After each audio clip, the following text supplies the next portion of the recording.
So did this happen a few years ago? Well, at this time, it's just an investigation, which they really haven't, like, as far as giving us the public, as far as what they, as far as that. It's just pretty much our reports, and from what they're saying, the findings are going to come out soon because pretty much the investigation is on the verge of wrapping up. So it's one of those things where it's just like we don't know yet. But I'm yet, assuming that this had to have been from a few years ago because the Astros were, and you wouldn't really pay attention to a team that's not even in your league. Like the Astros are in the American League now, and the Cardinals, maybe will play them every few years, if that, due to interleague play. So I'm guessing this dates back probably 3-4 years ago. Quite some time. Yeah.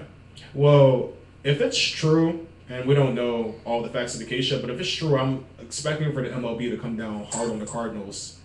I'm expecting a big fine, maybe suspending the owner, the general manager, and then also maybe them losing draft picks.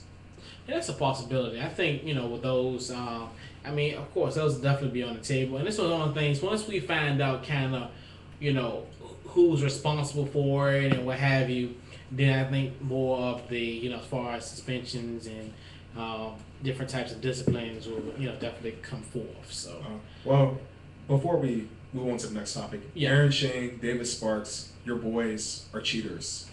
Pretty much. You're cheaters. Pretty much. Shout out to you guys. You're in South Korea. I'll show you this clip later. Yeah. So that wraps up this week's starting lineup. What we're gonna do, we can take a brief time out. We're gonna do a little topics on our next segment. We'll talk about courtside cameramen, their place in the NBA sidelines. Is Dwayne coming back next season for the Heat? And should LeBron James become the MVP in a losing effort?